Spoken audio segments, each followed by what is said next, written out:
안녕하세요. 7월 2일 큐티입니다.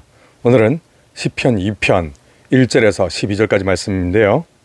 오늘 말씀을 보면 첫 번째 절에서 먼저 여호와를 대적하는 사람들을 다루고 있습니다. 어찌하여 이방 나라들이 분노하며 민족들이 헛된 일을 꾸미는가? 곧 하나님을 믿지 않으면서 하나님을 대적하며 하나님의 나라를 공격하는 그 이방 나라들에 대한 이야기지요. 이것은 사실은 절망적인 상황에서의 탄식보다는 하나님을 대적하는 그 사람들의 끊임없는 오만함, 그들의 무지함, 그들의 이 헛된 자만심에 대한 조롱에 가까운 말입니다. 그래서 세상이 그처럼 힘을 모아서 여호와께 대적을 하려 하지만 결국 이제 그들의 미래에 대해서 이제 다루게 될 텐데요. 그들의 힘을 모아서 하는 일들은 보면 정말 무서울 정도로 열심히 합니다. 그러니까 서로 꾀하며 여호와 그의 기름 부은 받은 자를 대적하며 우리가 그들의 맹것을 끊고 그의 결박을 벗어버리자 하는도다.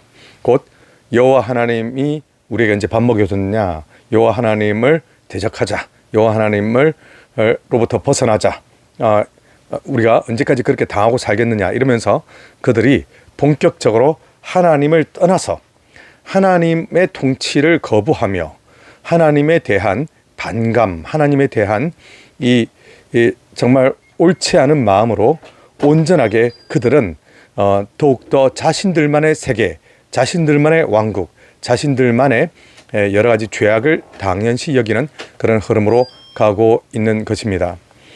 지금 이런 상황에서 4절 말씀에 보니 하늘에 계신 이가 웃으시며 주께서 그들을 비웃으시리로다 말씀하고 있습니다.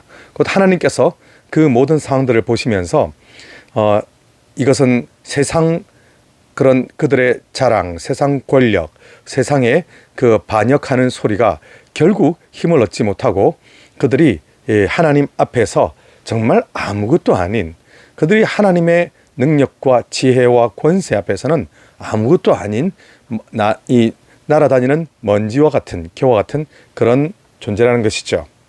우리가 보기에 때로 여호와 하나님보다 세상의 권세자들, 세상의 방해자들, 세상의 핍박자들이 더 커 보일 때가 있습니다.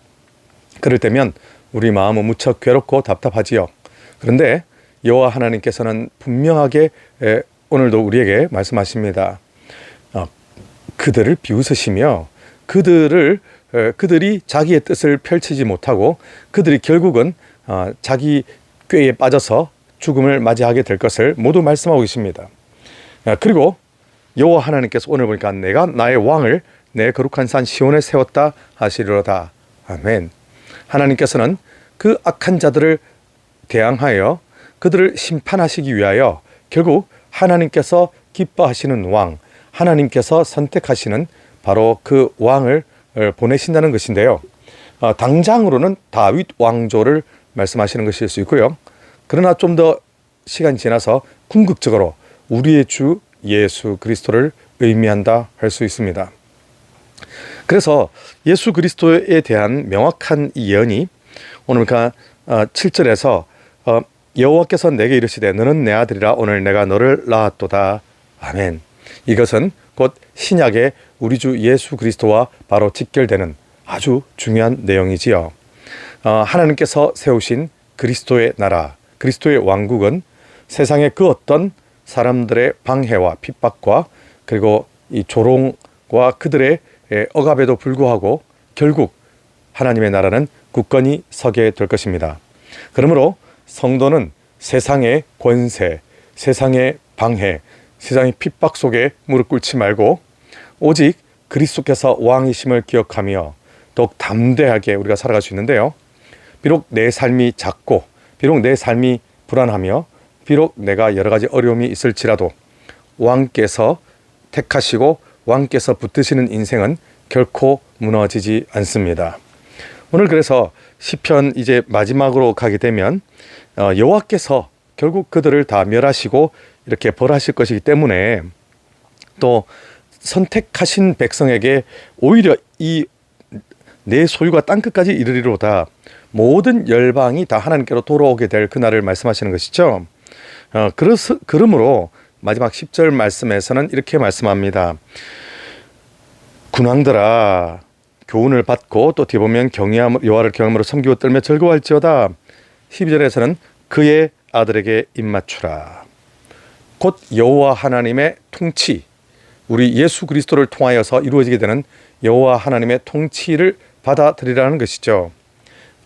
여호와 하나님을 경외하며 복종하고 그 말씀 앞에 무릎을 꿇으라는 것입니다. 곧 참지혜로 돌아오는 말씀인데요. 시편은 이처럼 주님께 피하는 자가 복이 있으며 주님 앞에 돌아오는 자가 참된 생명을 얻게 된다 말씀을 하고 있습니다. 그러므로 내가 여호와께로 가지 않고 버티고 내 욕심과 내 왕국을 만드는 것은 마침내 파멸로 가는 길이 될 텐데요. 오늘 말씀해 보니 입맞추라. 그렇지 아니하면 진노하심으로 또 그의 진노가 급하심이라. 곧 여호와 하나님의 진노를 피할 길이 없다 하는 것이지요. 우리는 오늘 말씀 앞에 우리 자신을 돌아보았으면 합니다. 여호와 하나님께서 우리에게 자유의지를 주셔서 우리는 여호와 하나님을 사랑하며 섬길 수도 있고 또 우리의 죄악과 나의 왕국을 우리가 세울 수도 있는데요. 우리는 과연 하나님의 말씀 앞에 진실되고 겸손하게 나아오고 있는가? 하나님의 말씀과 하나님의 다스리심을 나는 기꺼이 받아들이고 있는가? 아니면 내 뜻대로 사는 것을 더 즐거워하고 있는가? 우리가 여호와 하나님의 통치를 거부한다면 이 이방 나라들의 운명과도 같이 될 수밖에 없겠지요. 그러나 여호와 하나님의 통치를 인정하며 여호와 하나님 앞에 온전하게 우리 삶을 드리게 된다면 그러면 우리는 온전하게 여호와 하나님께서 복 주시는 인생 되게 될 것입니다. 오늘 하나님께서 우리에게 놀랍도록 풍성하신 은혜 내리셔서 여호와 하나님 안에서의 참된 은혜, 참된 복 우리 함께 누리시기를 축복합니다.